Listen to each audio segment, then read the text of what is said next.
This show is brought to you by Buzzsprout.com, the best and excitingly prettiest way to start a podcast.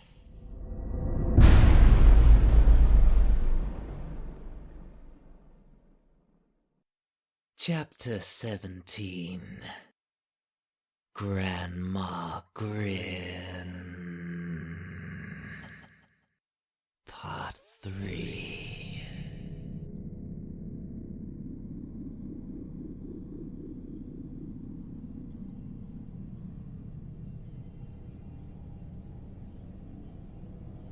It's uncomfortable when your life feels the burn. To know that you can fix what's always broken. Ride the storm, trapped, shallow grave. Was a guiding light, now a storm, so keep on turning. Descendin, searching eyes like a flame. You remember when they fly with wings unbreakable. Forgotten how to live, my love. Your pain like diamonds shines fits like a glove. Forgotten how to give, my love. My love.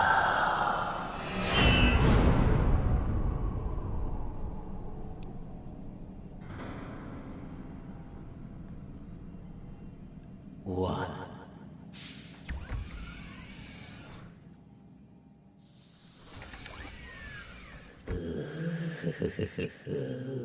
My tweeting birdie. How you doing, Gigi?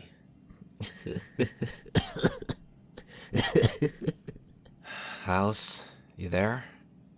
I'm here, Detective. Firstly, just to check, how long has it been since my last visit to the med bay? Approximately 72 hours. It's only been 72 hours. Christ. How was the City of Angels? Stormy and weird.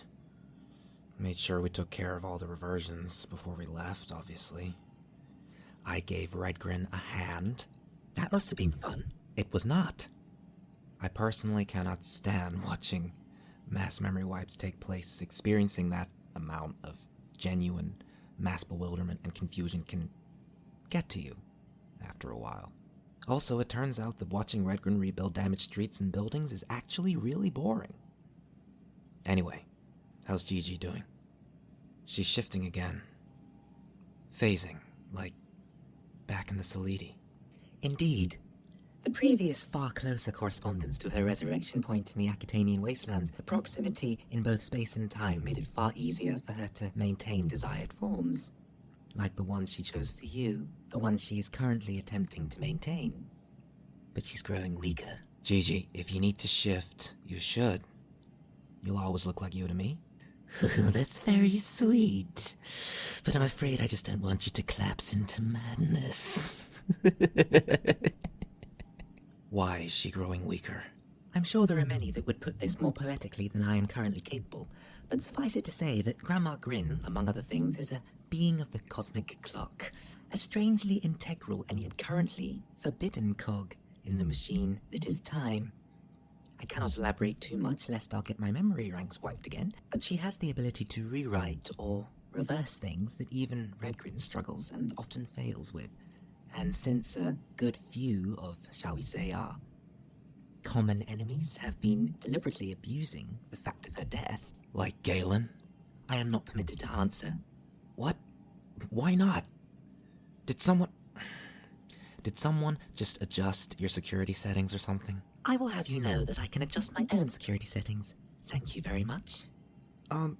Is that how it should work? I am not permitted to answer that either. So, your point is that certain people have been abusing Gigi's nature after her death.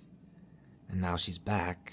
Her nature is fractured because the nature itself is fractured, like a physically manifested sickness of the cosmic clock itself, which she represents aspects of. Impressive. Seems you're quite the study detective. You're goddamn right. So what do we do? There is a plan. What plan? And how often do you get your memory wiped, by the way? Often enough that I no longer know the answer to that question.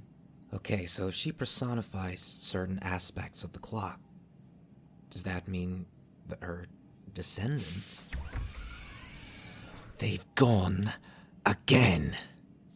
Freaking again! Who's gone again? Who do you think?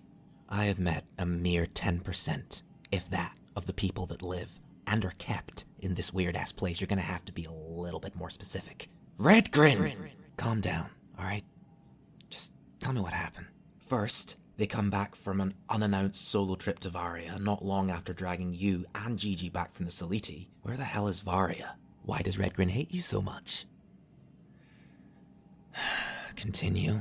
Anyway, they shimmer into the nerve center, slightly on fire. In fact, mostly on fire, and barely even announcing their following intentions to meet you in LA, circa 1955. Then you come back with a 10-year-old orphan, your 9-year-old mother, and your 30-year-old grandfather, and nobody is actually explaining to me why they're here? You all just breeze on in, covered in what RedGrin assured me was blood, and then they just tell me to make our new guests comfortable, and then disappeared off again. Like I'm some kind of housemaid. No offense. None taken. All the while I've been coaching a displaced, traumatized Greyson how to process and control his new abilities, and I'm making some progress, but... Look, the kid's extremely skilled. Mostly in combat, but extremely volatile and also very unstable. And both of us knowing exactly why doesn't actually help him get past the fucking problem. He might also be reacting uncomfortably to his new role as the unstable little Sith princeling. Living freaking nightmare? I was gonna say, kid. I can imagine that his development being forcibly reversed could make him cranky. Especially if he sees what he knows he's supposed to look like every time he looks in a damn mirror. Valid points, but we're gonna fix that. Somehow. How? No idea. Well, I have some idea. Can't make much sense of it, though. What are you looking at, other pretty one? You ain't gonna get any more exposition out of me. I'm looking for your grandchild, Gigi. They seem to have wandered off at a time of confusion. Oh, they're known for that. It can be a rather methodical aspect of their personality. You mean they're avoiding me deliberately? Wouldn't. Gigi! I'm kidding. Oh, yeah, Shiguruth, it's not like I'm any better. Meaning? Meaning we're all killers here, aren't we? Your silence says that I am very much understood.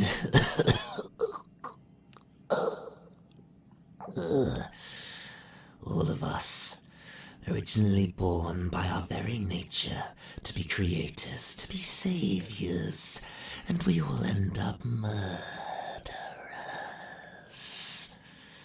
destroyers, or we all end up dead. In some cases, both. Isn't that right, dear? What are you looking at him for? He's not dead. I thought you were talking about me. In truth, Miss Mortimer, I was. But I now see that you're not the only one who has been avoiding their voluntary medical examinations, despite gentle coaxing. What is she talking about? Nothing. She's probably delirious. I mean, she is dying, isn't she? Aren't you? Aren't you, Tweety Bird? Not long now. You gonna bring me in the loop here? I'd really rather not. Fine. Gigi? Oof, you're an asshole. She is. Shut up! I need to know. There are too many weird-ass things happening around here, and the least I should know is who amongst our little crew is actually dying. Not undead, not resurrected, not displaced, nor blessed with selective immortality, actually dying. Robin Marek, are you actually dying? Yes. Dying from? A side effect of a specific kind of radiation sickness. Close proximity to an atomic blast. Apparently. Can't RedGrin remove it? Shouldn't be too difficult, right? I'm sure House eats radiation sickness for breakfast. Just for the record, I don't do that. It's not as easy as you'd think. Plus, it's not like I deserve it. RedGrin doesn't think so either, and informed me that they won't remove it until I've made proper amends. They actually said that? Well, that's not right. Why? Because I got a weird Akhatainia cancer as an incentive and you got a power boost? Well, she wouldn't put it like that due to the fact that even Miss Mortimer has elements and moments of sensitivity present within her nature. But that's pretty much the gist of it. And what do you think? I know you did something terrible. Something that you keep secret. Even from yourself. What does that mean? I can't remember. What? He can't remember. Fragments. Can't make sense of them. Anyway, we need to find RedGrin. Now. And we don't have any more time to dick around. House? Detective? You said there was a plan? A plan to help Gigi? Wait, House said there was a plan? There is a plan. What plan? My plan. Obviously. Obviously. But first, tell me, you two. There's a simple yes or no, and I really, really want you to think before you answer. Do you trust RedGrin? Jamie? Yes. Yes, I do. And you, detective? No. No, I don't think I do. Why? Hey, you've done some horrible things too, And the difference between you and me is that you remember how it ended, and even after it ended, you got to carry the fuck on and start making amends. Fucked up the first few of those opportunities though, didn't I? I mean, not much amending going on here. God, bullshit! Look, I remember everything that I did back in 2017. I remember everything that happened, everything that I saw, everything we lost. The only thing I don't remember is my part in how it all ended. I could work out that we lost. That was pretty evident from the aftermath, but that's all I had as context. My goddamn mind was blank. Then there was this big flash. I fucking pass out, and next thing I know, I wake up in a room similar to this one, with RedGrin standing over me. I couldn't work out how I survived. At first, I thought I was dead. I couldn't remember anything. It was like waking up from your life's worst nightmare, and the first thing that RedGrin told me when I opened my eyes was that I was dying, or rather, expiring, was the word they used.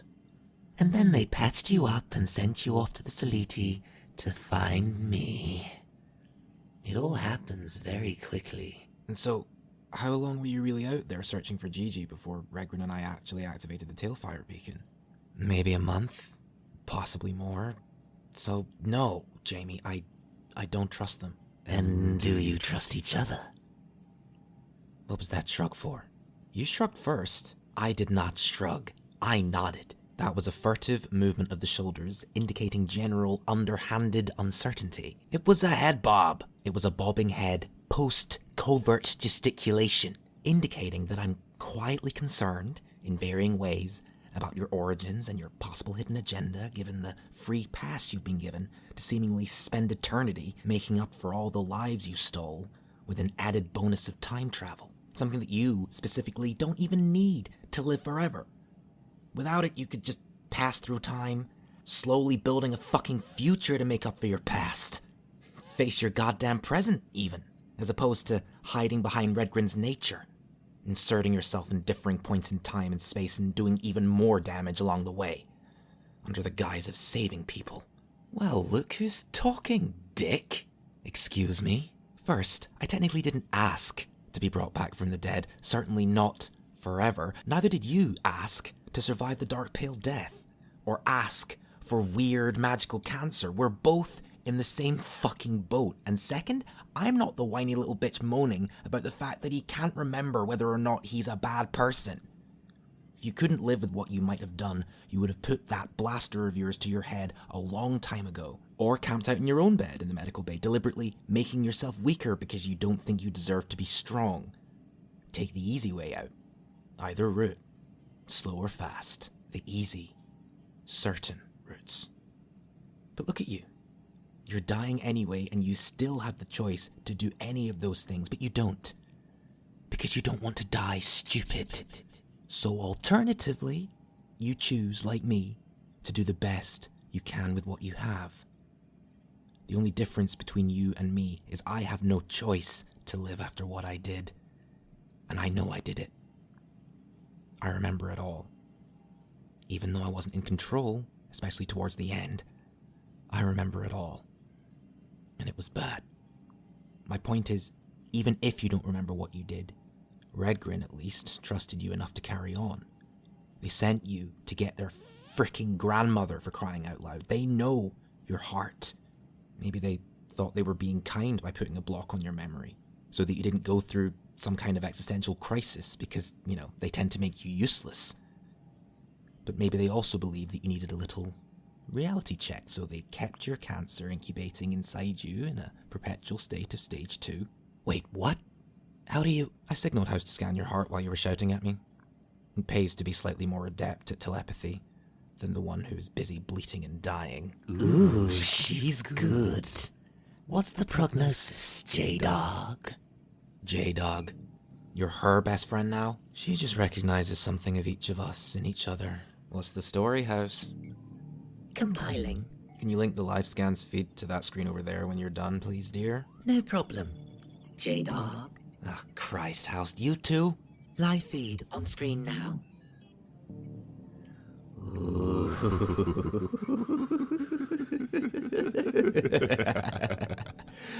Oh, dear me. That almost doesn't seem fair now, does it? Okay, I have to admit, I was not expecting that at all. Have they? I think they have. Let me look at this again. House, magnify and enhance section 2285, and cross-reference it with the infamous red box file 17138C. Cross-reference initiating. Run it through the graphical interface.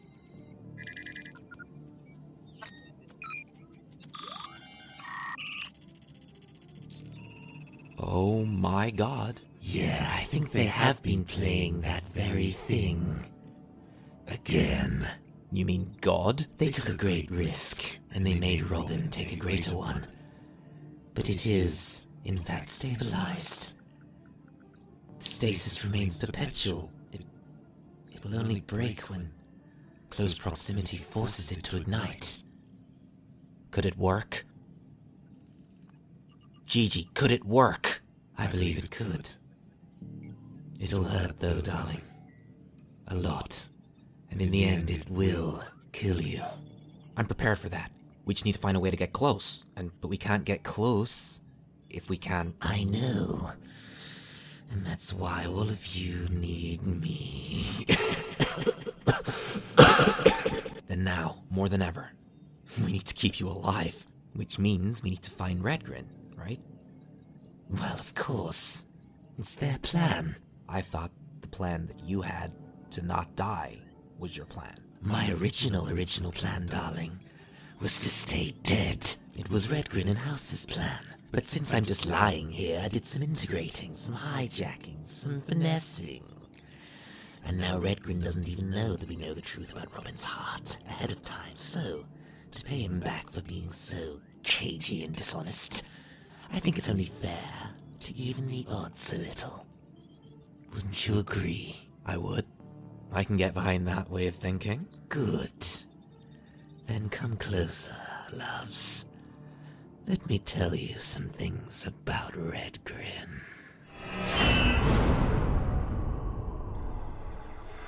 2.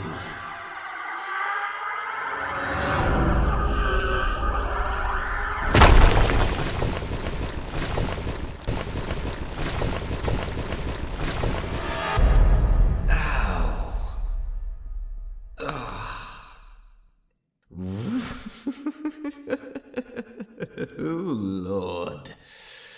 That was close. I don't know your feelings, big guy. But for me, a fight like that is good for the soul. Oh, wait. Please tell me I didn't drop the... Oh, shit! Well, won't that be a fun extra side quest? Such a moron. Who the hell are you talking to? Sweet Lord Jesus, on a shattered shard of psychopathy. What the hell are you doing here? And how did you get in? Well, obviously, I changed my name by Akhatainia Deedpool to Alice, and was therefore allowed the privilege to voluntarily tumble down your secret rabbit hole. Hence the mud in your hair. Hence the mud in my hair. I don't have mud in my hair. I know you don't, because if you did, you would have entered through the rabbit hole. Wait a minute, you actually have a rabbit hole? I do now. Probably only accessible to people called Alice. I thought your grandma was just using hyperbole. Well, she probably was, but her newfound connection to House's psychic mainframe mixed with her erratic abilities due to her illness can occasionally turn the mere use of hyperbole into a possible reality. So now, thanks to her use of hyperbole, and enough belief in the idea, at least on your part, to construct an ice-breaking joke around it, I now have to set aside some time in the near future to search for a possibly bunny-shaped security risk inside my private office. It'd have to be a big-ass bunny for me to be able to fit down after it. Big bunnies exist. Everyone knows that. If your current theory about hyperbole holds true, then I think we're making it worse. I swear, I just saw a fluffy white tail. Good point. Let's change the subject. Let's. You're sitting in my chair. I am indeed. Going through my things. That is also true, yes. Any particular reason? Many particular reasons. Sourced one of the skeleton keys, I suppose. Is that my diary? One of many, it seems. You've no idea. You don't seem particularly bothered or upset. Perhaps that's because you don't seem particularly flustered or surprised. Nope. Just curious. Considering the caveats and implications of immortality, are we? Maybe on some level. Interesting answer. I suppose when you have certain eternities to consider the finite, the reactions to some admittedly subjective records of the eternal would be slightly less human than expected. You're talking crap again, sweetheart. Sorry. You're also deflecting. Not so sorry for that. Because you know why I'm here. I always know why you are here. Creepy. Truths often can be. Then why am I here? You're telling me you don't know? Stop it. I'm just asking. You're here for many reasons. Then tell me. I'm listening. You're here in-house chiefly because you don't want to or can't live anywhere else. You're here because you deserve to be, because those who become an accidental pariah, an innocent possessed, who ends up committing atrocities at the worst times imaginable, deserve a second chance to make good on their mistakes. It's difficult to do that, however, if you die before you're able to make amends. You know all this. What I didn't know was how strong your connection to the unseen would remain after Summerland. It's a mixture that exists in a diluted form when merely possessed, as you had become in the Undermines, but at full conversion, timed unfortunately with your pretty daring escape, that connection is at its strongest. That mixture is at its purest. Typically, human hosts, at least the souls of human hosts, can survive possession if the entity is vanquished in time. Although, even if it is, many hosts can't take the stress it puts on their body, and so they unfortunately, or fortunately, die anyway. At full conversion, a human host has almost no chance of survival, and neither does their soul have any chance of making it to where it was supposed to go. It just burns up. However, if you already have a link to the unseen, one strong enough to survive even full conversion and the actual destruction of the invading entity itself, that is power that should not be wasted. So that's it, then. It's all about power. No, you moron, listen to me. Your soul survived a full Seraphim conversion and found its way to a subjectively righteous sector of a morally ambiguous astral plane. That is extraordinarily rare. So rare that your newfound immortality actually has nothing to do with me. It has nothing to do with anything I did, other than my part in guiding you back here and giving you access to my world, my home, my life. Because I believe in you. And I believe that what happened to you in 2020 wasn't your fault. What happened to Jeannie wasn't your fault either. An upside to your strong connection is that you no longer need to use things like brute force, lethal or non-lethal, to incapacitate your enemies. Or your friends, for that matter. Unless, of course, you absolutely need to. Your binding with the Seraphim, your time in Summerland, power you cultivated and brought back with you means you've basically gained a couple of lifetimes' worth of metaphysical influence beyond the veil, meaning you, as you have been doing, can now infiltrate and influence your enemies instead of engaging them head-on. It worked with Megan, mostly. It worked with the Mistress. And it'll keep working. And if it doesn't, again, you know what to do. If you absolutely have to. Your unique experience of life and death also makes you a great teacher. Better than me. More direct, much less cryptic than I can't help being. It's one of the reasons why I put you in charge of teaching Grey. Hopefully, with your influence, his inevitable stint in the Akhatainia military will be a bit less rocky. Hopefully, he'll be less manipulable. You're serious, aren't you? You'll have to be more specific. That was a really long paragraph. About my immortality. You didn't, I don't know, grant it to me? Immortality, my dear, is very rarely a gift I am capable of bestowing on other beings, despite what you might think.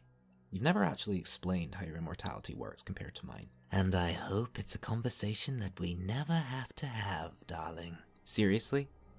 Not even a hint?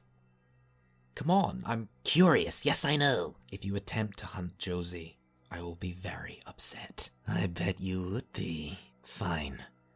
Just before, no. In fact, just after Robin knocks on the door, I shall close this conversation with this. Wait, what do you mean just after Robin?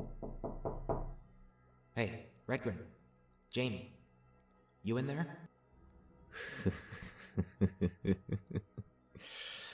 As our species differ, so too do our manifestations of our immortalities.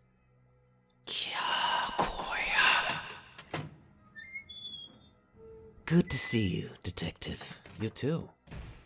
I think. You know you look like crap. Ooh, ouch. I was gonna say something. He's right, you do. You look like you've just come back from having your ass kicked.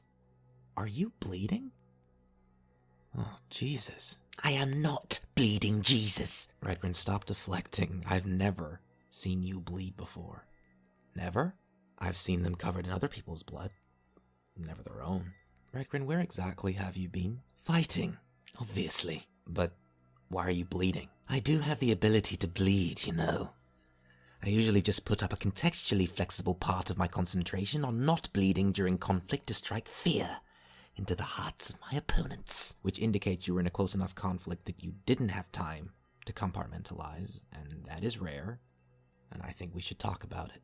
What are you, a detective or a therapist? I'm not more powerful than everything. You know that, right? So, why are you here, Detective? Robin wants to know what you've done to his heart. Oh Lord, it seems someone's been skipping ahead. How do you think I got in here? I need to know if it's legitimate. Oof, you could have made that sound better. Yeah, you really could have. Of course your heart is legit, Robin. Legitimate and extraordinarily brave. Be serious. They are being serious. She's right, I am. But I am aware that you're not actually referring to its primary physical ability or emotional validity. despite their merits in themselves. No, you're both referring to the other thing. Yes, the other thing. There are certain parameters in which it could be viable. Yes.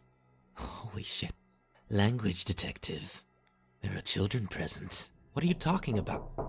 God damn it! It seems collective patience is wearing thin.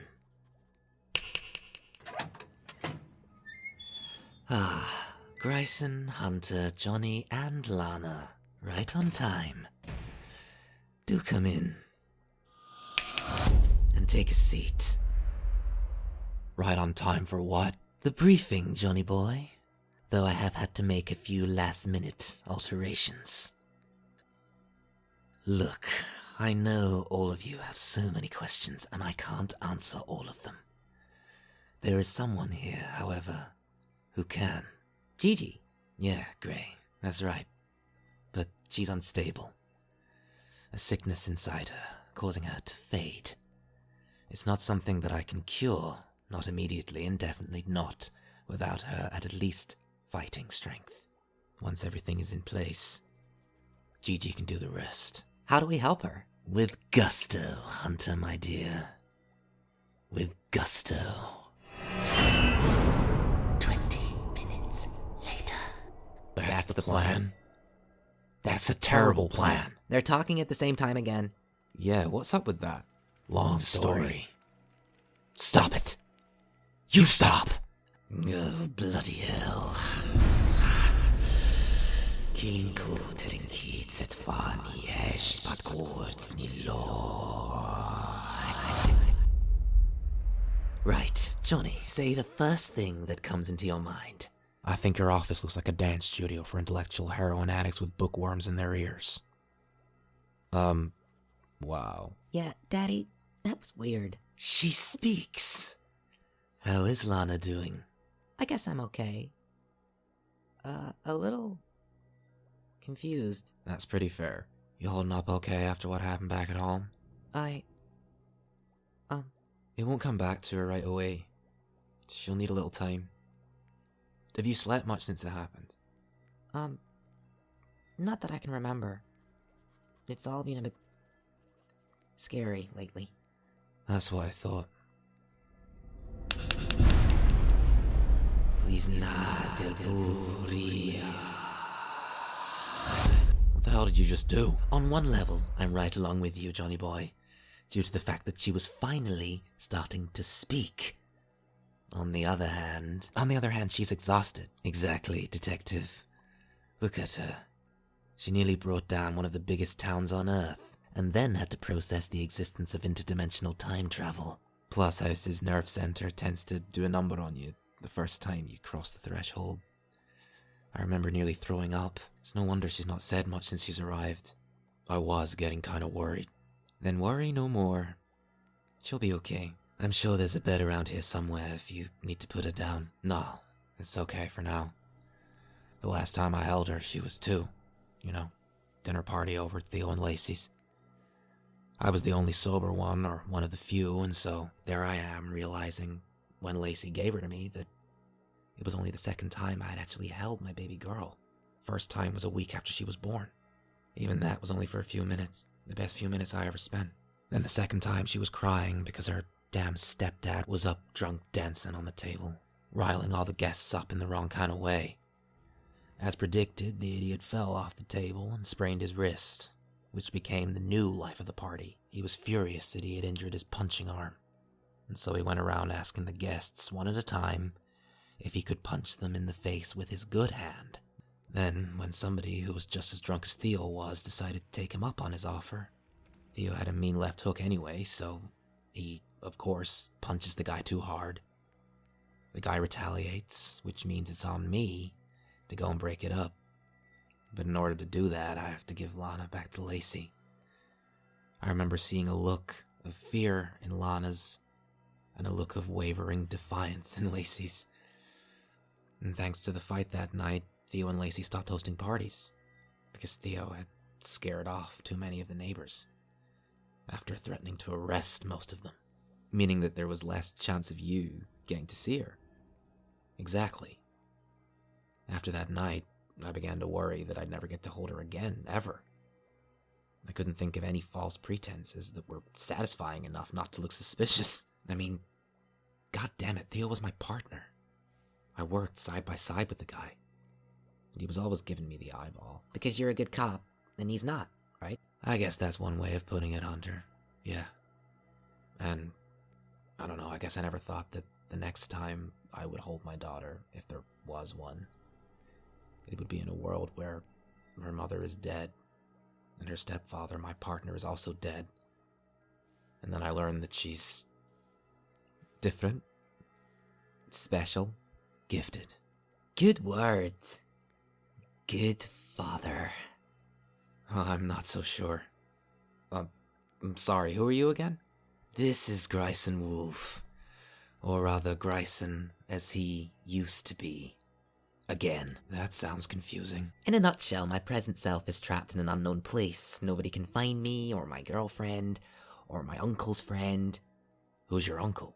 They are. Honorary. RedGrin's your uncle? Honorary. It's also impossible for Scottish people to say that word properly, so we just stick with uncle. Can't argue with that. I'm sorry, I cut you off. You were talking about being trapped somewhere. In the present. And not to cut you off again, but aren't you in the present right now? Only from the perspective that I had, or have, when I was 9. I'm 9. It's complicated.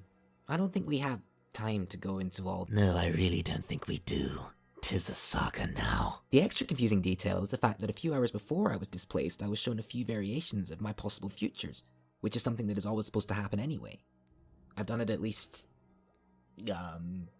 enough times. What they said. Making life predictable at all the wrong times. It's weird. And we're working on that. What's gusto? Sorry to interrupt. I've just been wanting to ask that question for a while now. It means to do something with enjoyment and or enthusiasm. Yes, indeed, Miss Mortimer. The exact opposite manner in which you uttered those words. Well, like Johnny and I both said, it's a terrible plan. You're basically just guessing. And if you're actually considering sending Hunter and Greyson off without any backup, then you're stupider than I thought. Don't blame my uncle. And don't patronize me. Or Hunter, for that matter, detective. Great. I didn't mean... I'll go with you. Jamie and Hunter can pair up.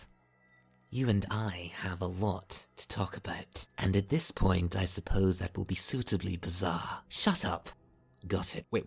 So that means I'm now going to a creepy lair in a weird canyon sewer to retrieve a hat that you apparently sold to a lizard because he threatened to bite your legs off, and now Robin's slipping off to the loom of fate to weave himself some new threads?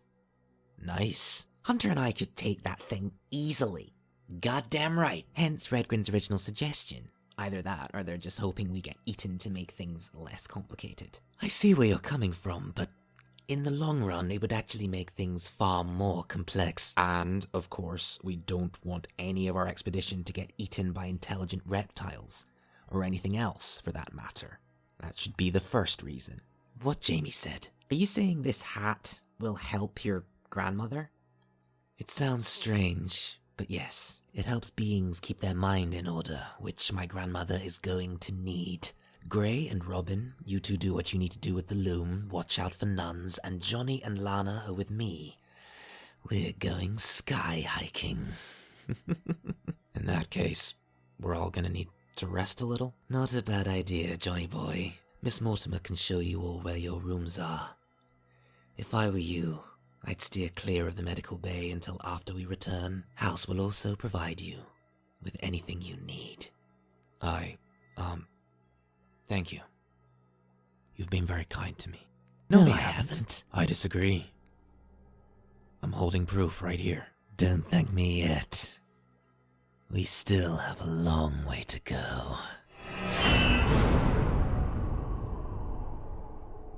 3. There was a strange, restful silence that endured over the following hours as the company slept soundly and deeply. All but one.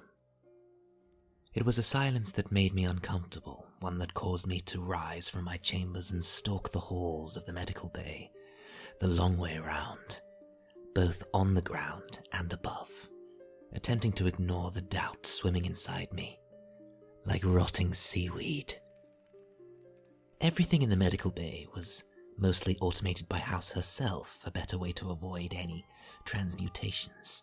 Cross-contaminations, even those of the abstract and theoretical, can spread just as fast and be just as, if not more deadly than any terminal disease suffered by the human body. Nobody wants the kind of infection you have to theorize your way out of. Humans are truly amazing creatures in the many forms that they take. I have always held a jealousy, for example, towards their inherent selective perception. Their brains have a way of somehow filtering out the unknowable, the unfathomable. The skill of specifically human or human-like perception is one of consistently holding the value of what is there over the precise nature of what is there. It's a skill, listeners. It is one of survival. I suppose I find that particular attribute to be most present among those that live and travel with me. Perhaps that is the ultimate common denominator. Anthropomorphic personifications have the ability to take many shapes and forms, go by many names, and tend to possess varying subjectively wondrous abilities and titles over lifespans unknown. Ones perhaps more digestible to certain species, or perhaps other personifications in turn. We can take shapes that we believe will be more palatable, and our perspectives are often flawed. But the beauty of humanity is that they do half the work for us. 99% of the time, without even knowing it. The issue, however, is that our brain chemistry has trouble activating within our own perceptual parameters that same survival skill that a large number of humanoids throughout the cosmos seem to possess, oh so passively. It is even more difficult for us to do so where family are concerned. Listeners, how well do you know the person who raised you? That question still applies even if, or rather especially if, you have had to raise yourself. Deeply plagued and troubled as I was when I was young, learning the ropes that I still had yet to create, I always looked to my elders, linked either by bloodline or experience, in periods of strife and confusion. To be a disillusioned personification hoping to soon take any recognizable form, the chaos that brews can have a ripple effect on the very cosmos you are attempting to aid to prosper in its infancy. Therefore, staying ultimately balanced became my original purpose. A purpose delineated to me by my grandmother. The one who taught me how to smile.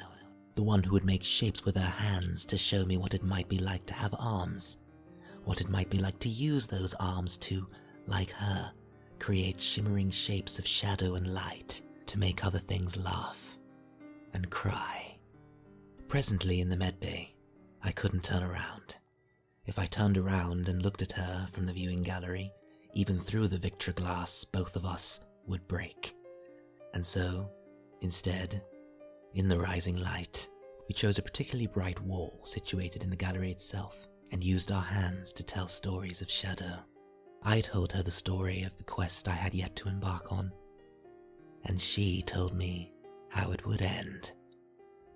Recently, when slowly ascending from the undercity of Grenkara, in the company of Robin and Jamie, we had been close enough to the split point generated by the Tailfire beacon, close enough to Gigi's point of origin for her to maintain her ability to change her appearance to one that pleased the newfound her. But the newfound her wasn't supposed to exist. Someone had seen to that, had abused that, had ultimately found a way to synthesize elements of her nature for future use, in the most literal sense of the phrase. Somehow, Galen turned cosmological theory into fact with a despicable act of ritual sacrifice, breaking the cosmic clock. Among other things, it is my job to repair the damage done, even though I know that's not fully possible, and the sad fact of needing her alive to help me fix a problem she unwittingly created by dying means she is forced to suffer in this way. Strands of her have been pulled and copied like binary code, and pasted and wrapped around the throat of time itself, choking it, disorientating it. So much so that Gigi can't even function properly in a place that exists within its own self-contained time zone, such as the one that House perpetuates. This time zone being fractured as such, in an orderly fashion, is one of the few things keeping Gigi alive or relatively stable, even as her condition worsens. House would do her best, but there was no guarantee. Back in LA, Robin asked me why I hadn't been to see Gigi since she came back. Since we brought her back. Well, listeners, now you know. Upon the commencement of my return journey to my chambers, I crossed paths with Robin, who was perhaps on his way to check on my grandmother. Perhaps it was due to my distracted state of mind, but I found myself being particularly cold towards him, at least at the beginning. It wasn't because his first words came in the form of a sarcastic comment pertaining to the tardiness of my presence at my sick grandmother's bedside, for I did not expect him to yet know or understand how I perceive my family. It wasn't even because the detective had developed what I considered to be an unhealthy interest in her. Or was it she in him? It was perhaps because he surprised me. I didn't see or even sense him coming. He hadn't even broken the silence that had fallen over House's chambers. Perhaps that was what had triggered my insomnia. Knowing what I now knew about Lana, Robin's mother, I was no longer surprised at the Marek's passive ability to selectively hide their movements from beings such as myself, but it made it no less annoying. Robin had, of course, been vocal during the briefing, for various reasons, but there was one point of contention that he did not refer to, that again surprised me. This point, however, ended up being examined in the ensuing conversation. Before you go, there's something I want to ask you. Isn't there always, Detective? Why are you putting the kids' lives in danger? I checked out the space-time coordinates, We're being split across various Akhatainia regions, thankfully, all stemming from the same time drop point. But still, he paused, breathing deeply. You're telling me that if I hadn't said anything, you would have just sent Greyson and Hunter, no, in fact, let's just stick with Hunter for a moment, into a nest of killer reptiles. Yes, I said, lighting an implement of the smokable variety. There was a breeze passing through the sandstone passageway in which we stood, kicking up aged dust that lazily circled at our lower quarters. A silence had formed between myself and the detective for the duration of the wind's contribution to the conversation, and was broken by Robin's interestingly calm reply. You want to explain to me how that works? Hunter is, 10 years old? And unlike Greyson, he has no superhuman abilities, no clairvoyance, no metaphysical training of any kind that we're aware of. Johnny told me that the kid gave him a good run through the city streets, and sure, was much calmer than I've seen most kids in a self-contained war zone, considering he just lost his dad to an uber vamp. But that doesn't mean he's a soldier. And neither is my mother, nor do I really appreciate you taking my grandfather, given that he's only just beginning to process the chaos of the war that he was a part of. And now he's a sudden single parent of a child that has a lot of her own growing and processing to do. Firstly, Detective, when Greyson says something like, "We can take that thing," that's not mere overconfidence. That is near certainty. And it's not because of Grey's strength, although it is a factor if things do become unpredictable. It is because of his mind.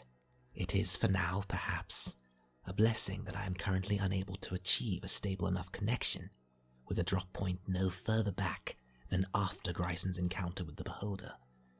Reliving that more than once is enough for Greyson to follow the correct path, especially in the immediate future, even if, this time around, he's doing something different. What does this have to do with Hunter's well-being? Hunter's well-being is exactly the point. Greyson didn't raise a single concern about it. And you trust that? I do. You trust that if he foresaw Hunter being killed or even injured, he would mention it. Yes.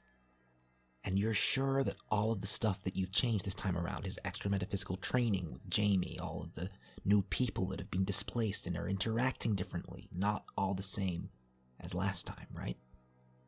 Like, all these people that you've brought in, you've never done it this way before, have you? You're trying to think like me, Detective. You're attempting to get your head around my time stream.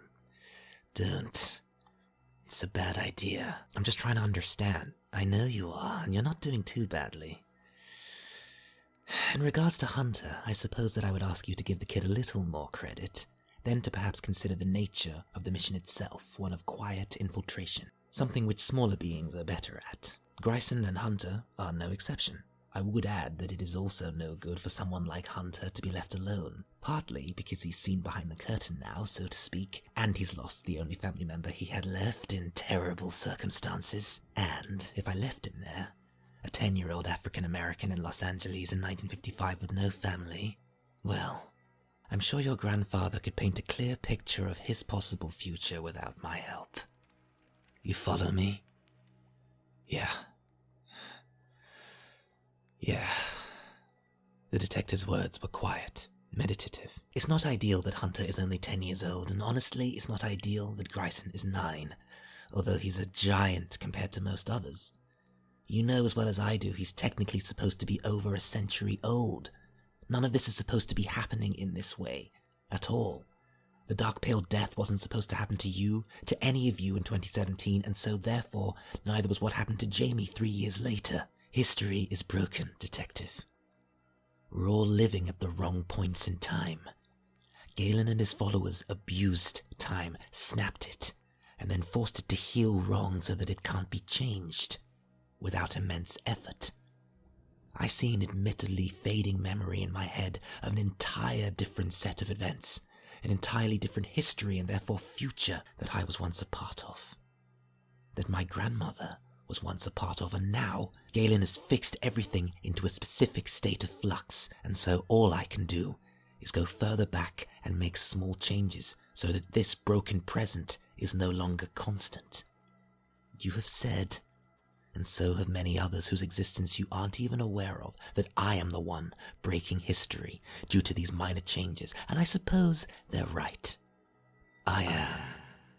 But, unlike Galen, Detective, I know how to break things properly, and I do not have to murder people to do it. I can make minor alterations in the long-term interest of cultivation that will, when they all come to fruition, have as much positive effect on history as the Dark Pale Crisis had on the negative side. And you were meant, Detective, to be far more surprised at how important your role is in my entire plan, but given Gigi's interest in you and Miss Mortimer's annoyingly covert examination of your heart, I would imagine you have already put the pieces together. I think so. And so you understand that now, more than ever, time is of the essence. Yes. Which is the main reason why leaving the kids here is a bad idea. We need all hands on deck if this is going to work. We need Gigi, or your part in the grander plan won't matter one bit. Another reason why I kept you in the dark. You know, you could have done it in a nicer way. No, I couldn't. I guess you couldn't. And then there's the first of 2 curveballs to consider. Thrown, to be fair, mostly unwittingly, by members of the crew themselves. And that is Shaira. I'm guessing Jamie told you. She did. Before I left for LA. Did she share the information willingly? Or did you have to winkle it out with your winkle pickers? She told me when we went for those drinks. Just before you promptly disappeared to Varia, was it? Indeed it was. The fact that she told you means she trusts you, which is a good thing, but it's also the reason why we can't just leave certain crew members in-house unsupervised. A lot of her power is being diverted into keeping Gigi alive, which means security is more lax than would be appropriate for beings who can somehow punch their way into the mirror dimensions. It's not something I brought up in the briefing because, in truth, I didn't want to scare those that weren't in the know. Detective... What? Even after everything I've said to you, In the most ideal world that it is possible for us to currently construct, I would love to spend the next few years training the kids up in safe surroundings and allowing them the choice to fight or to abstain or to return in whatever way they choose. But the world we live in is far less than ideal and more unfair than even I know it could be. Or should be. In truth, everything was already fucked before Shaira came back. We were already busy, Detective, and now we're busier. Having the responsibility of making an already bad situation worse in order to make it better is a difficult task, whatever the case. But when it's on a universal scale, you really, really have to do the best you can with what you have. And what I have is you guys. Do you follow me? I do. And will you follow me?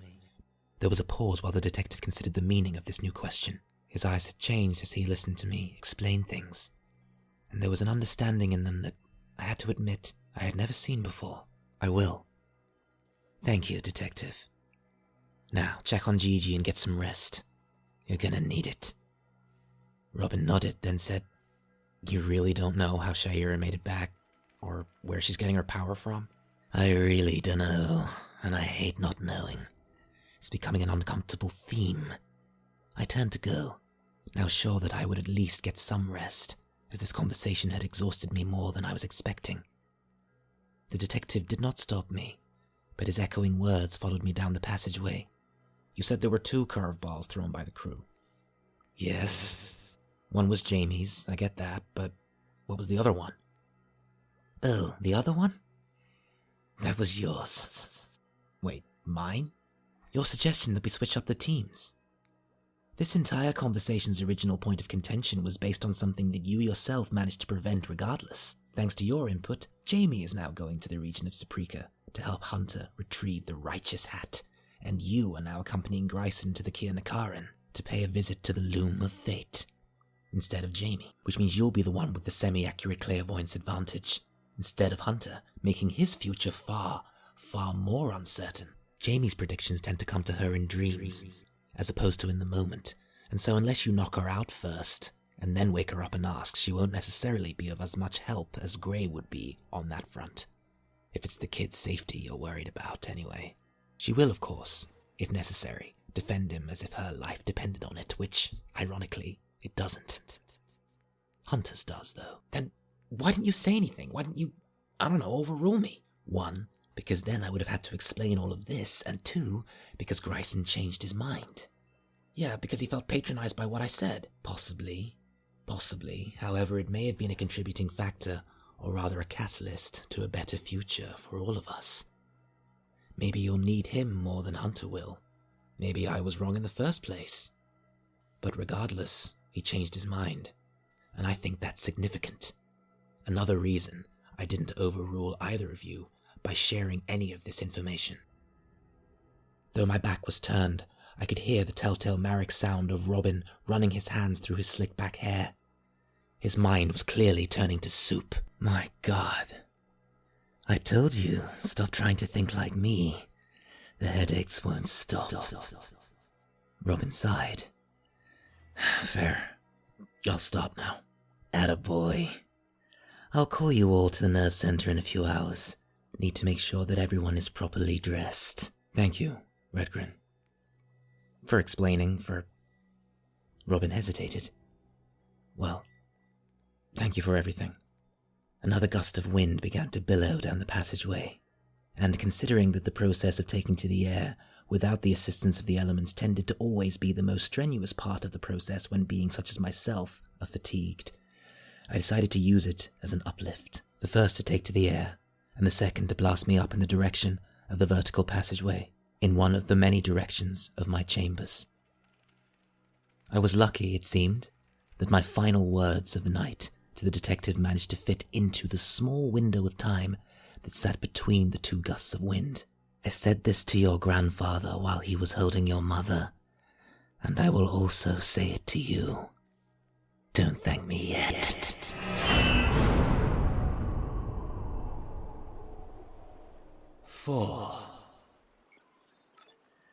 Akhatainia, Northside Central Outskirts.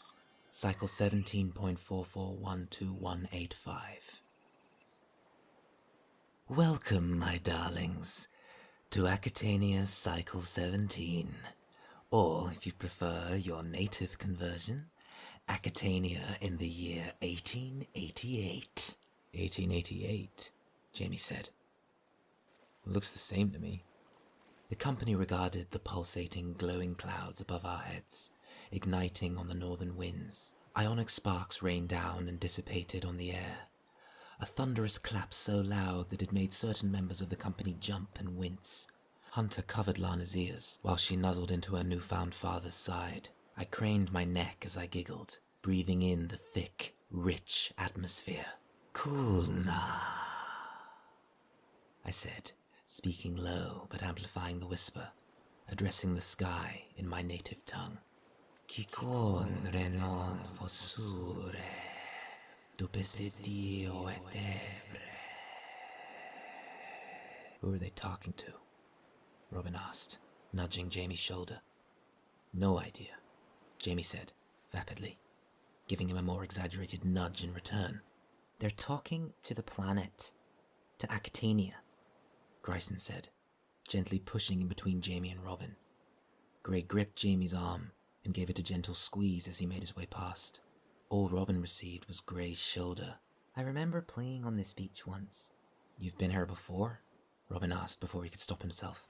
Greyson, who was previously focusing his eyes in the direction in which my incantations were being directed on the wind, turned his head to glower at Robin.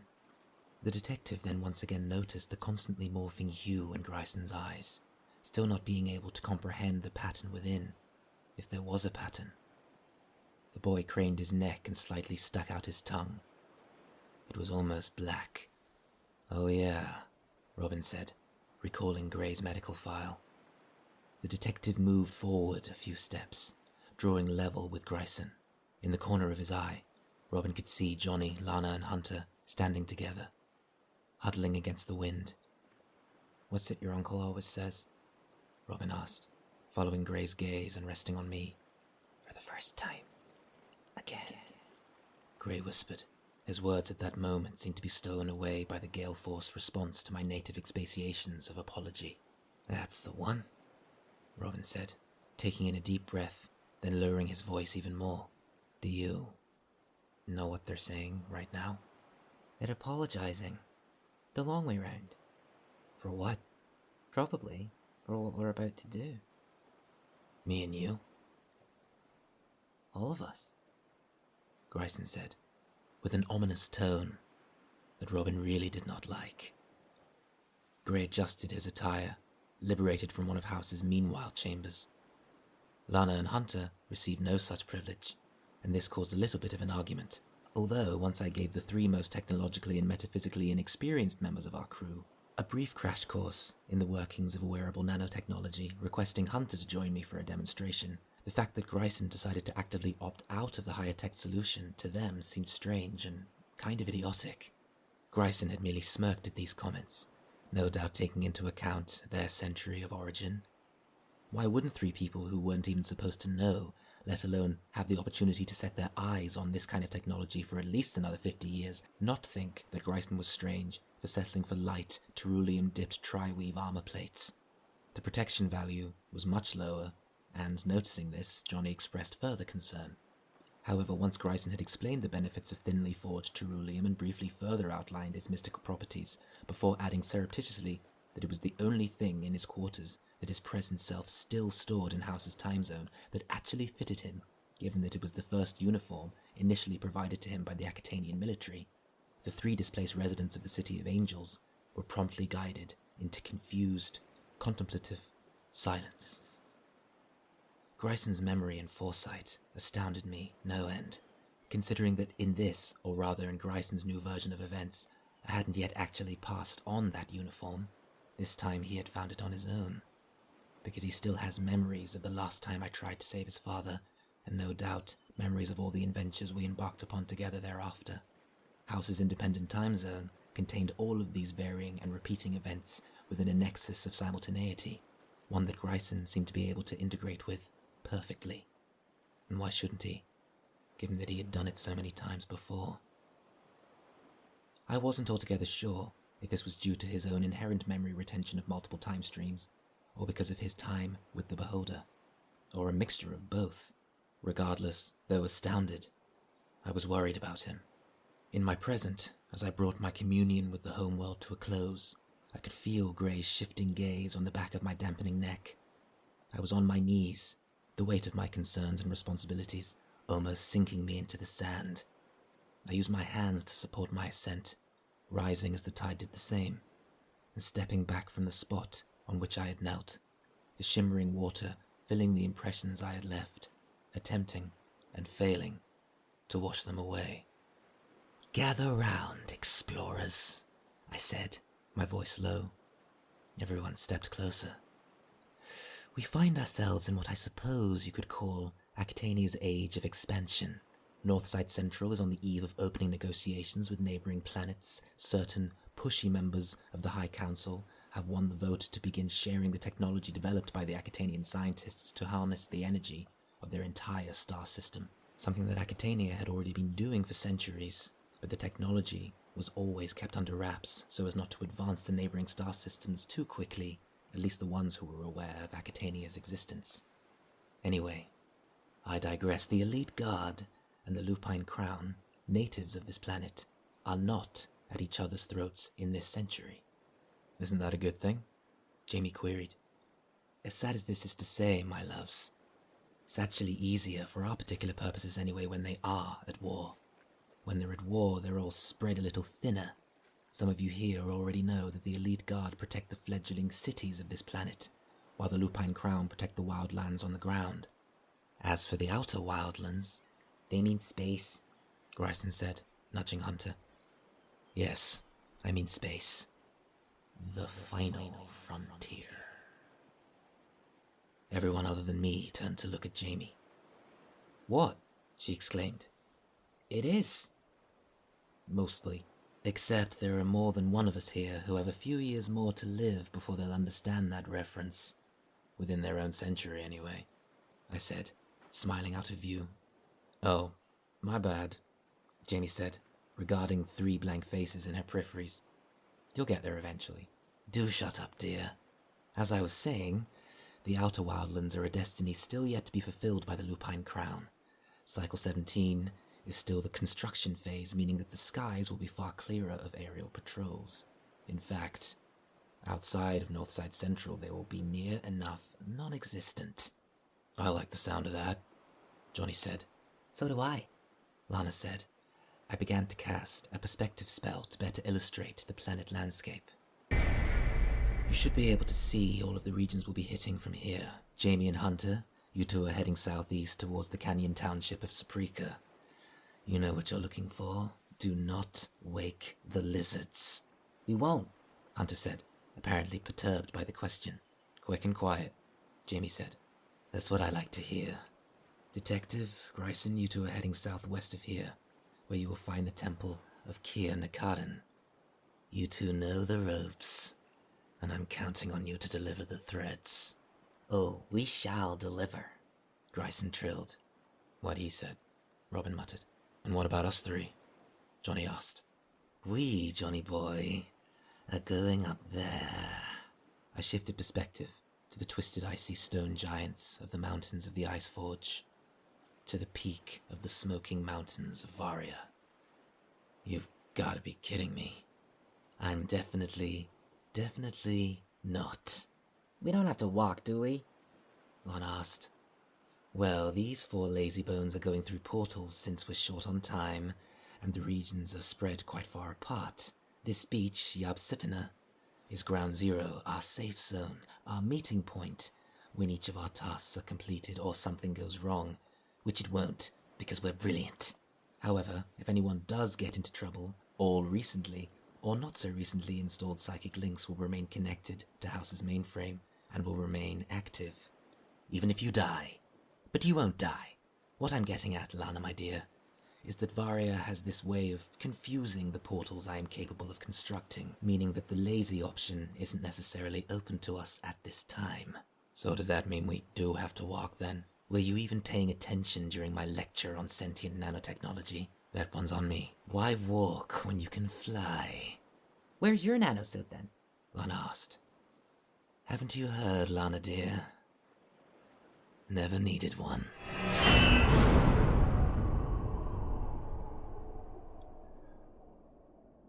Five. Saprika, Akhatainia, Cycle 17.441218.6.2. A tendril-tangled crescent canyon of ancient glowing rock. A deepening chasm cut into the face of the southwestern region of Akhatania's more habitable hemisphere. Saprika, however, was an often crepuscular sector, overshadowed by charcoal clouds. The region was shared by the peaceful, passive Saprikan natives, humanoids who rested in small settlements along the canyon's cliffside, and a once small, now fledgling group of off-world settlers, intelligent reptilian lifeforms nicknamed the Zorenya by the Saprikan natives, Zorin being the Saprikan translation for the word reptile, and Ya meaning giant. And giant they were, thick-tailed and near dragon-scaled, at least when fully grown. Their tough scales arrive with maturity and act primarily as protection from the predators and destructive elements of their homeworld, one now lost to gluttony.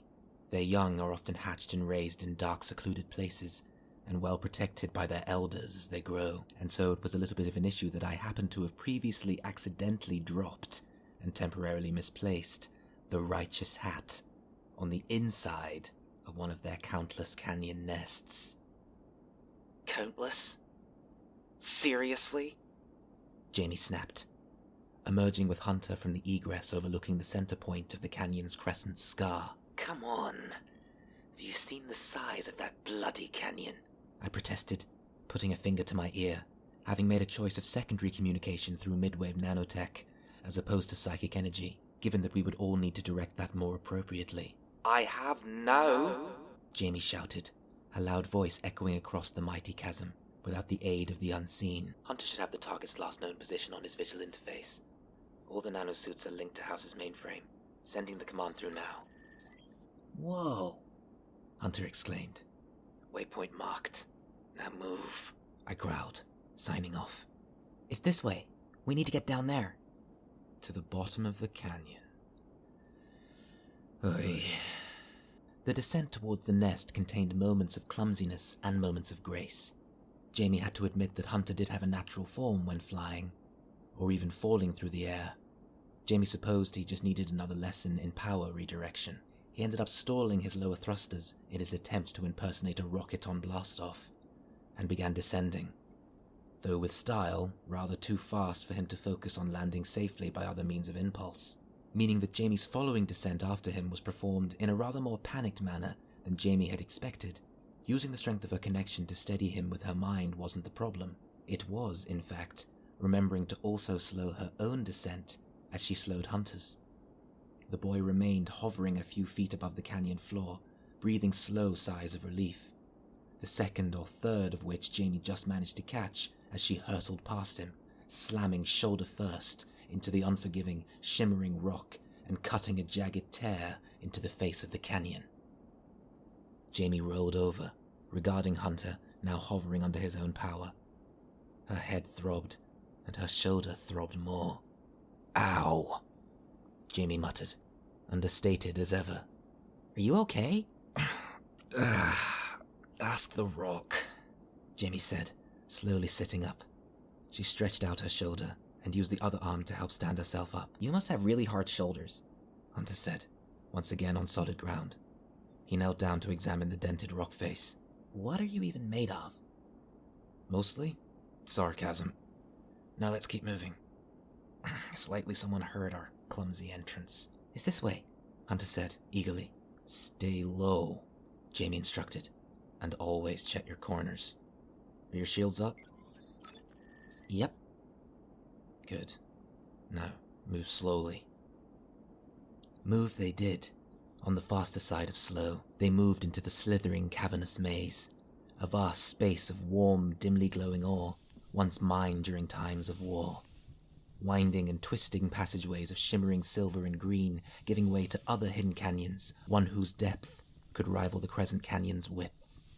It was darker in some places than others, and despite the surrounding sound of sinister hissing that seemed to be their constant companion, and the occasional reptilian yelp, neither Jamie or Hunter could actually see any of what they were hearing. Speaking internally and privately to me through the psychic link, so that neither the Zorans nor Hunter, who had not yet begun his basic level of psychic training, could hear her, Jamie said, "Why the hell did you use this place as a shortcut when you were coming back from LA? I was running away from demonic warrior nuns. If you don't believe me, ask our esteemed colleagues. That I do believe. But why did you go back to LA? I forgot something. What did you forget? You'll understand when Hunter sees the hat. You were busy, Jamie. I didn't have time to give you the full story. Not far now, Hunter whispered, snapping Jamie back to most things external. All right, just stay sharp, Jamie said, as she followed Hunter around another corner. I really would have expected to see more giant... Oh, dear God. Okay, Hunter said, stepping back. That's a really, really big problem. The shores of Nakaran, Akhatainia, cycle 17.441218.6.3. I can't believe you cut off her head. We negotiated our way in here, and now we're fighting our way out. I think the negotiations started to fall apart when she began strangling you to death.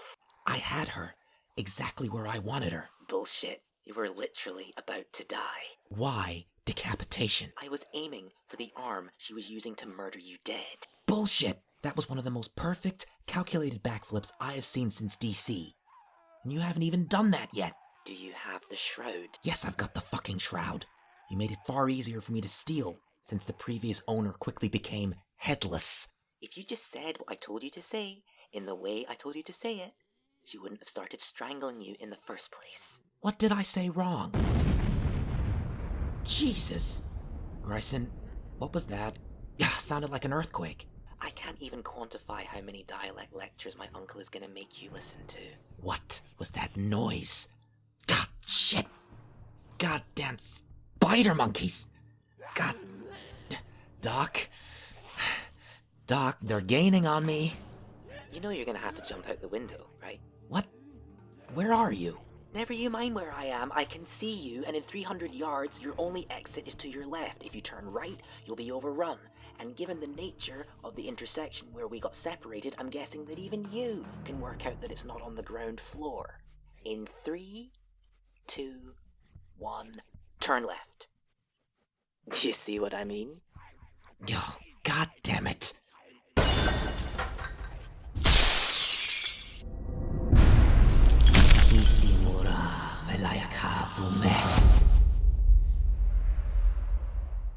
That should hold them for a little while. You couldn't have at least broken my fall. I did. Why do you think your legs are still working? Good point. It was a dual-purpose spell. Jamie's thing. Get up, detective. They're coming. Jeez, what the hell did you do to their courtyard? I blew it up. With what? With gusto. So, we cut off their leader's head, stole her shroud, and collapsed in their entranceway. They're gonna be angry, right? I think it's fair to say they're gonna be angry, yeah. How long do we have? Less than a minute. The protections Jamie taught me are good, but they only tend to work as temporary stopgaps, so... we're gonna have to fight them. All of them? We draw them away from each other. You do long range, I'll do short. Unless you fancy jumping. I can't fly, remember? Can't you, I don't know, just portal us out of here? My point-to-point dialect is a little rusty. How convenient. Well, excuse me for not wanting to accidentally consign you to oblivion, detective. Anyway, if I wanted to do that, I would do it with intention. Then what do you suggest, Mr. Forsyth? We use the wreckage as cover. They can only pour out from one exit, unless they come up from the catacombs. The way we came in? It's a long way down. Exactly. There were more guards down there. You're sure you can handle this? How hard can it be? Varia's third peak. Akhatainia. Cycle 17.441218.6.2.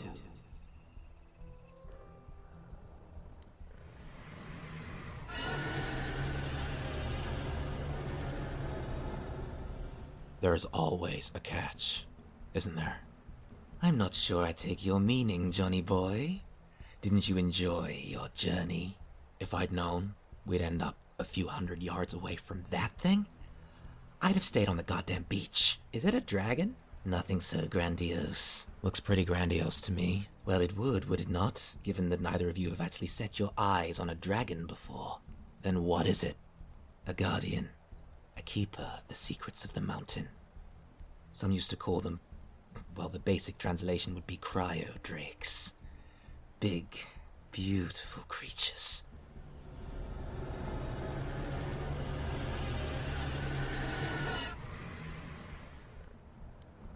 If a little grouchy.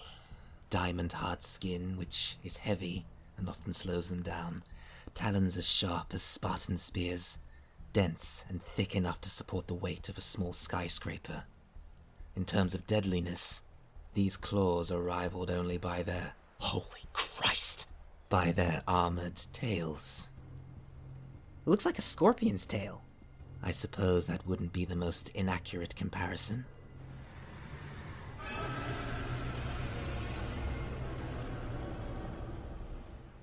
Oh yeah, and they burn cold. Things can burn coal? Sentient elements can often strike the strangest of bargains.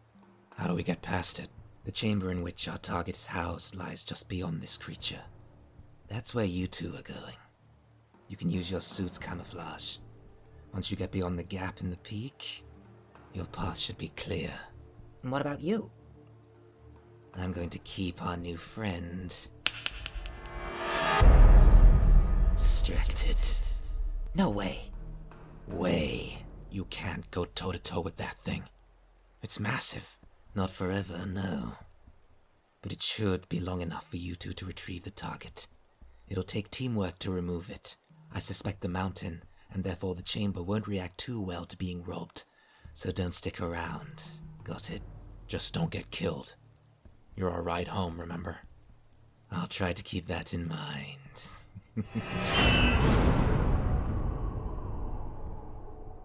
It seemed to take just under 20 minutes from that point, listeners, for everything to go sideways separately and therefore collectively. In ascending order of life-threatening urgency, we have our lovely pair in downtown Saprika, working as a team in an attempt to quietly navigate through the center of a nest crawling with Zerenia. Miss Mortimer was uttering an internal incantation to keep the inhabitants asleep, while Hunter used his suit's camouflage and inherent size to maneuver his way around the differing reptilian gatherings. It was taking a while, but luckily seemed to be going well, until their luck ran out. Jamie had expected her incantation's proximity to be the issue, given that she could only keep a certain number of Zerenia unconscious at any one time, but it was, in fact, due to a little too much excitement on Hunter's part. Jamie would later reflect that if I had just been honest with Hunter instead of shrouding everything in unnecessary mystery, or if Jamie had pushed a little more for her questions to be answered, perhaps what had occurred wouldn't have occurred at all. Hunter's exclamation of confused joy shocked them both, and until setting her own eyes on the object Hunter was clutching moments later, Jamie hadn't known the reason for it. The sound Hunter made also, of course, came as a shock to the cave's residents, who were instantly ready to give chase and do battle. As a result, Jamie had to use her quickening thoughts to quickly yank Hunter away from giant, swiping reptilian claws, pull him towards her as she turned, and taking to the air under the power of the unseen as he landed on her back. Whoa. That was cool. Hunter said. It only worked because you were facing the right way in the first place. Could have gone south real quick. Navigating the narrow, shimmering caverns was no easy task at speed, even with her companion firing non-lethal stun bolts behind to slow the increasingly advancing Zerenia. Do they want what we came for? Or are they just pissed? Hunter asked, between shots. I'm pretty sure they just want to eat us. Yeah. How's it going back there? There's a lot more of them. Come on, there can't be that many. Oh my god. Yeah, I think we woke up the other nests. These guys really don't like trespassers. There's the entrance where we came in, Hunter shouted, now having to contend with more Zerenia joining the chase ahead of their position on both sides. I see it, Jamie said. Hold on. Do you see that? What are they doing? They're hoarding up to block the canyon entrance. We need to move faster. Okay. Hold on. Hurry it up, sweet pea. We're about to die. Repositioning the angle of his lower legs and feet and squaring his shoulders into place, Hunter prepared himself and tapped Jamie's shoulder. Ready. And... Go! Shields up. Activating afterburners.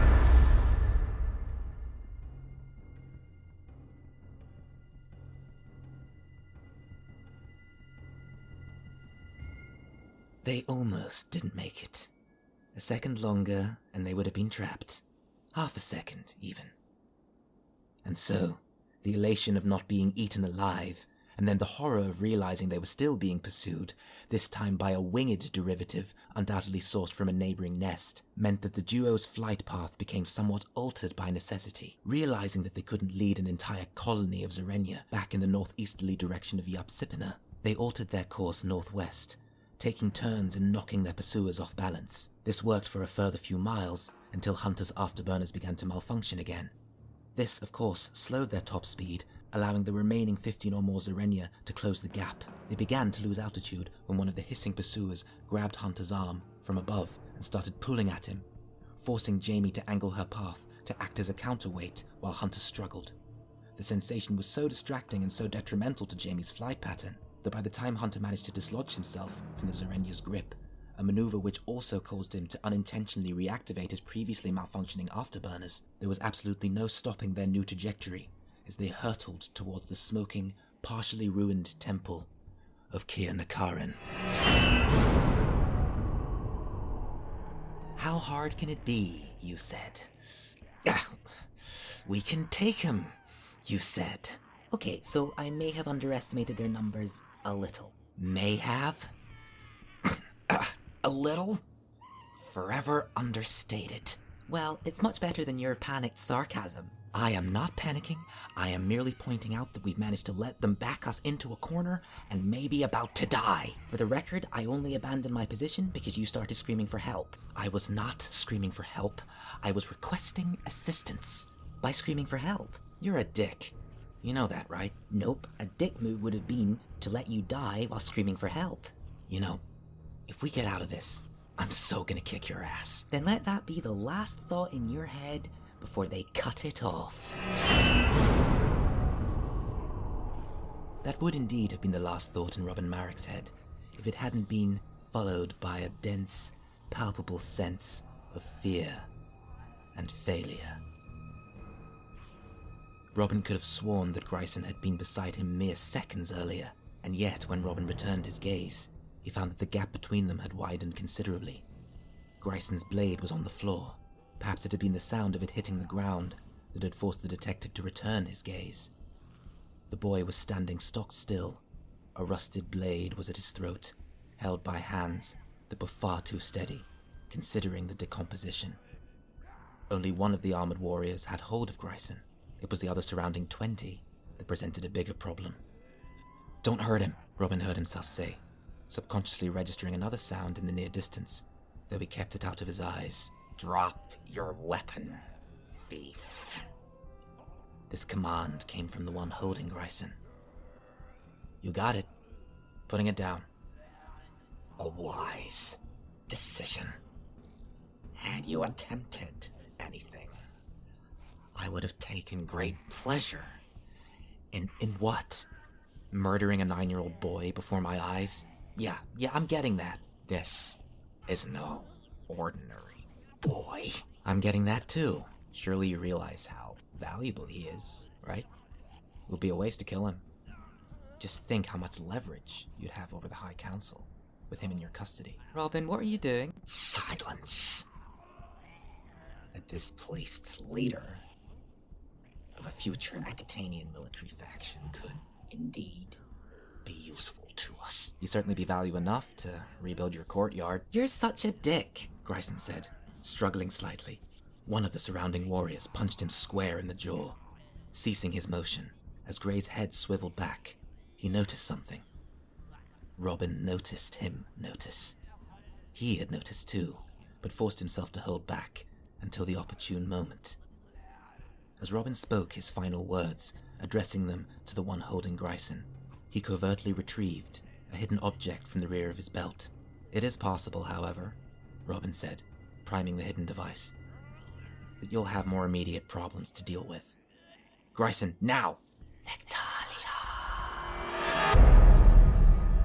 There was a split second to move while motion within immediate proximity was ceased.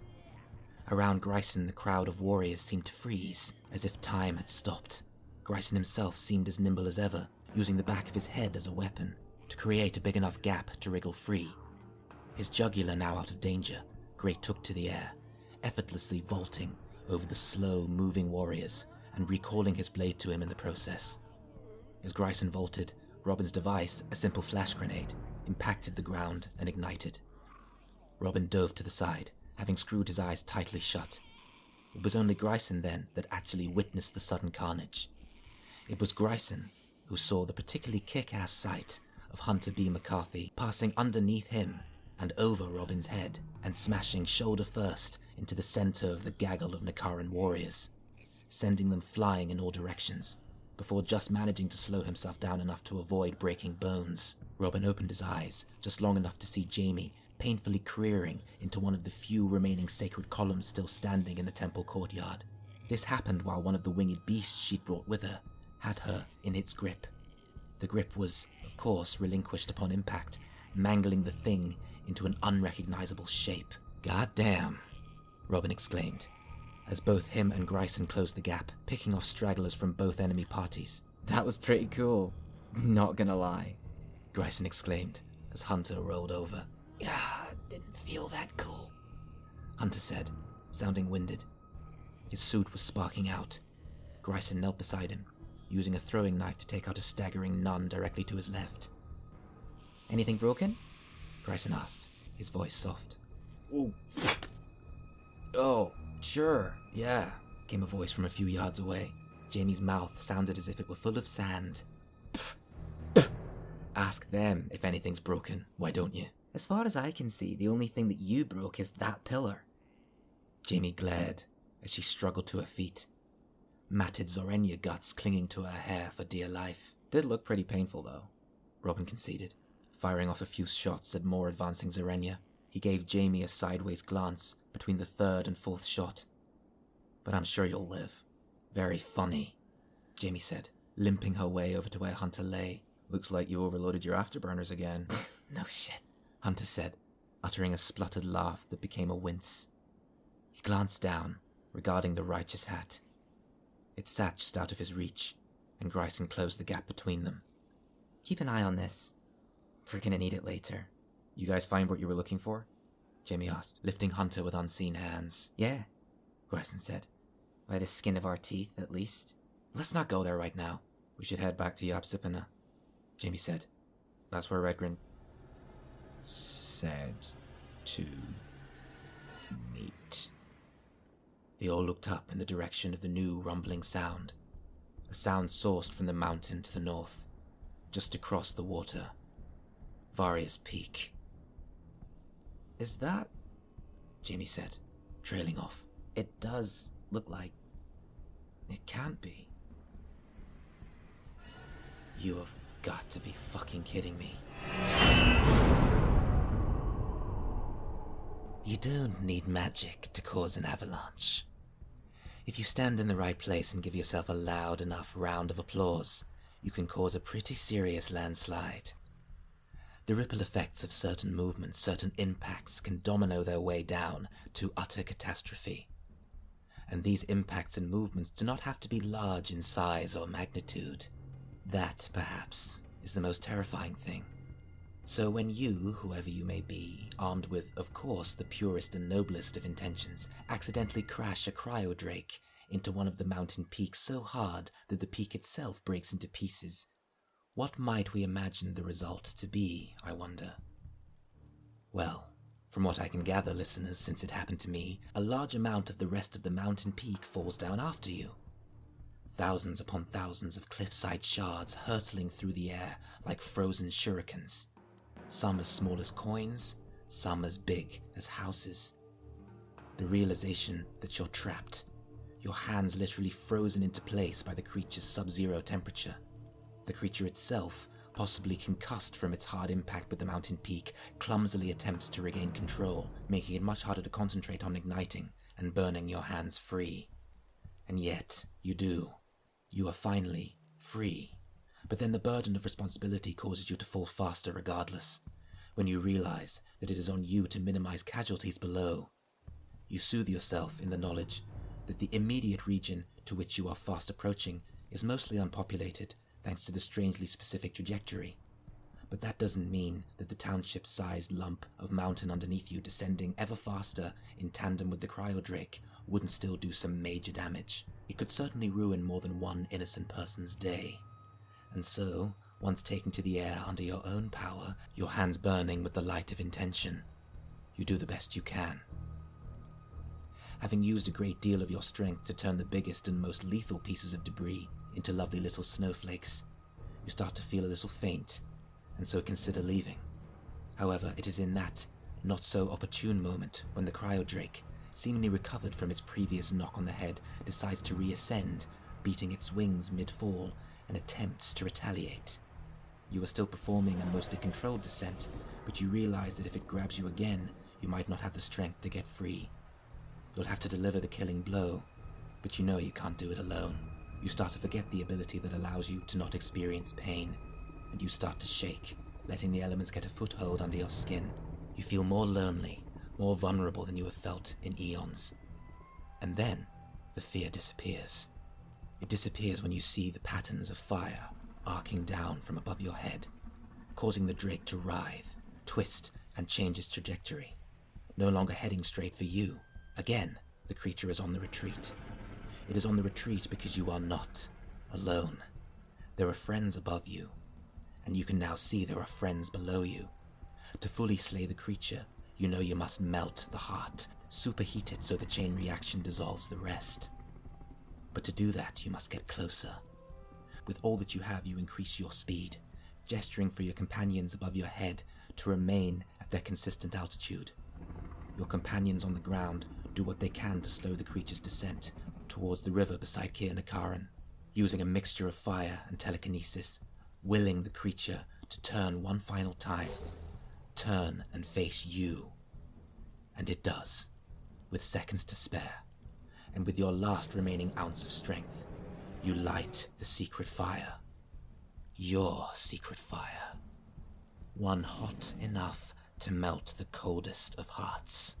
And with one final blow, you strike down your enemy, falling into unconsciousness as you continue to plummet inexorably towards the shimmering water and the battered mountainside. 6. Medical Bay. House. 3 hours later.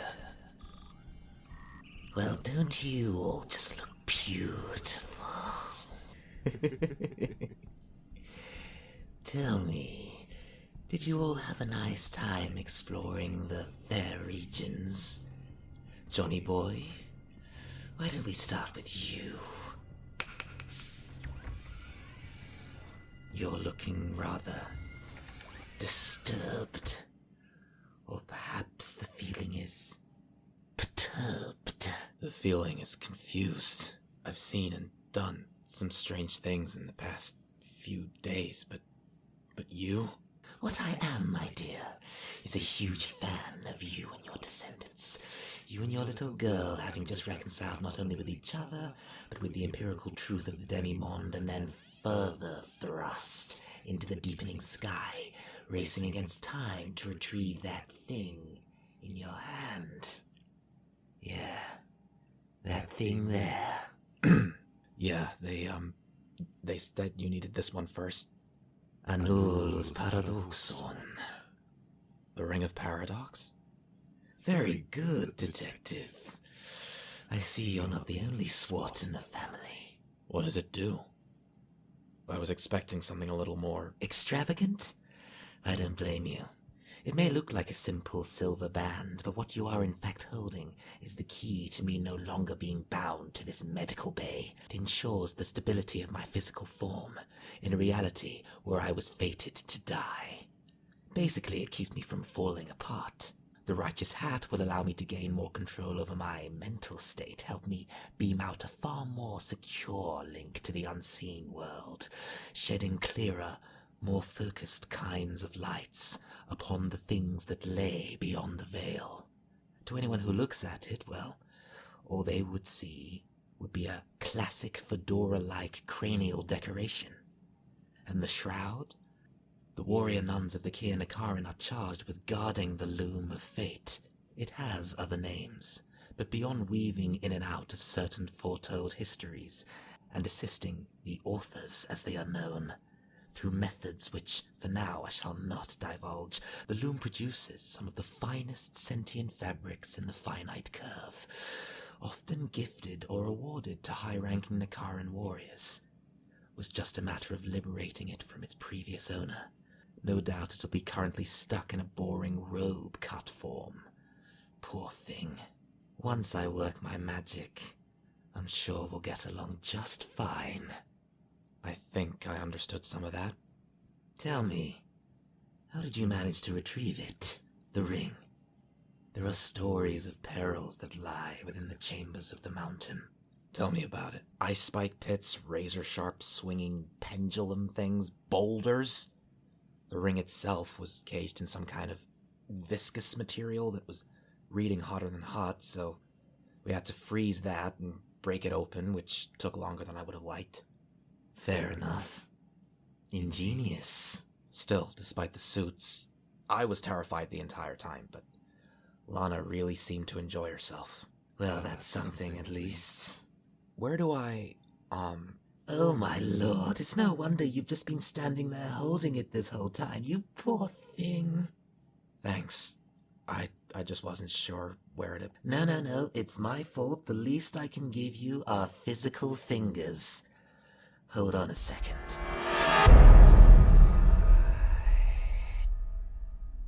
Wow. Yeah, not what I had in mind either, as it happens. Okay, seriously, where do you want this thing? No offense, but I think I might be about to throw up. Looking like this, I wouldn't really blame you. Just stick it on the closest, least threatening tendril. All right. Here we go. That's much better. Well, we're not quite there yet, I grant you. But it's steering towards the humanoid side of palatable, wouldn't you say? what I would say is that I no longer want to throw up. Well, I suppose that'll have to do for now. Wouldn't want to scare the kids, which reminds me, next! Ah, Master McCarthy and Miss Mortimer, of course. You're looking better, if a little long. Like spaghetti. Spaghetti monster with a confusing head. You're both looking suitably bruised for your troubles. That's what crashing into a canyon, an ancient pillar, a reptile horde? Oh yeah, there was the reptile horde thing. Then the weird nuns, and then the ice dragon. It wasn't a dragon. From where I was standing, it looked like a dragon. According to RedGrin, it wasn't actually a dragon. They called it it was a derivative of the dragon family. I helped knock it out of the sky. When I tell the story at parties, I'm saying it's a freaking dragon. Point taken. RedGrin also lied about how Hunter's father's hat ended up in the cave. You'll learn that they really don't like to admit when they drop things. You're lucky that this hat doesn't actually fit my head. And you're luckier to have such a devoted man for a father. And one day it will fit, Hunter. One day it will. All right, but you better look after it. Don't worry, I will. I have to. For my sanity and form depends on it. Vuria, Scutinia, Muscaba, Rata.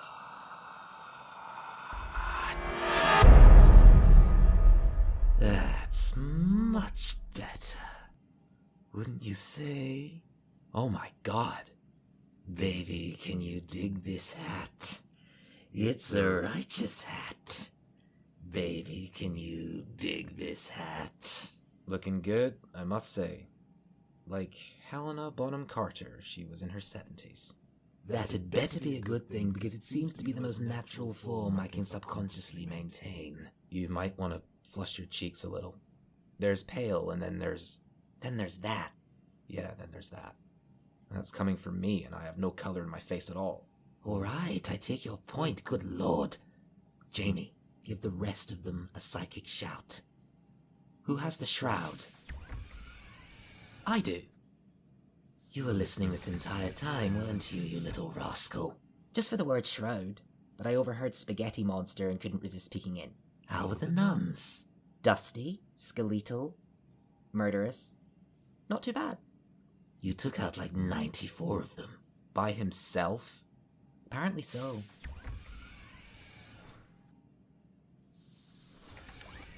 Robin did his part, though. Robin did his part. Oh, thanks a lot, partner. Ignore him. And Hunter saved my life. Yeah, that was pretty cool. If a little messy and sore, I'm just glad he missed the pillar. Also ignore her. Put the shroud on, I want to see how it looks.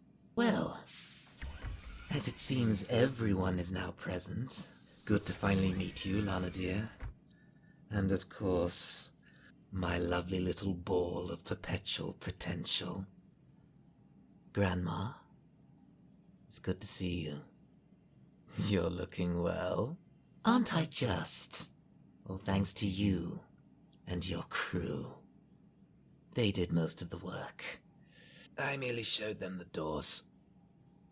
Modest as ever. You're kidding me, right? Modest? Do shut up, dear.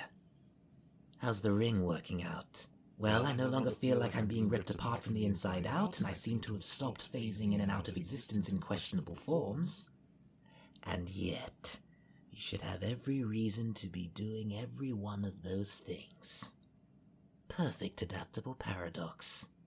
Don't lose it. And I have to say, this shroud is rather pretty. But maybe if I... Whoa. Yeah, okay, that works. I've always preferred long flowing coats to shrouds. But this material is nice and malleable, though we have not yet officially spoken. It seems that we have brought you back to you, my dear. That you have. Thank you all. Couldn't have done it without you. Any of you. I want you to soothe yourselves in the knowledge that I shall do everything in my power to fix what has been broken. The hope is that by doing that, some of you can put your lives back to where they should be. Even you, my child. I will not lie to you, there are far more harrowing things on the way. And things are going to get a lot worse before they get better. But that is for another time. For now, my darlings, I want you all to listen. Jamie Mortima, the immortal breaker of hearts. Hunter McCarthy, the brave son of a tortured righteous man. Lana Marek, a powerhouse soon to be a paragon. The two detectives out of time, one searching for truth, the other fleeing from lies. The little grey wolf, lost again, tortured again, displaced for the first time, again. And then there's you. The reason why any of us are here at all. The being of time, broken, smiling through their pain. The one who bathes in their eternal shame, and yet remains to kill the same. All of you. You beautiful people. Listen.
If you're a podcast clown like I am, you must have dreamed about starting your own. Let me tell you, my dreadful darlings, it's never easy, but it's one of the best decisions I ever made. It was either that or waste away in my own subjective ascendance. Of course, it can be more than just a little overwhelming to know how to get started. Buzzsprout can help you launch your podcast professionally and in style, linking you with all of the major podcasting platforms such as Spotify, Google Podcasts, Apple Podcasts, and much, much more. Join us up in the buzzing, sprouting podcast cloud to breathe in the renowned analytical sound of the accurate analysis and promotion tools provided. Follow the link in the show notes below to start your journey and receive a $20 Amazon gift card. We're waiting for you. Buzzsprout, the best and excitingly prettiest way to start a podcast.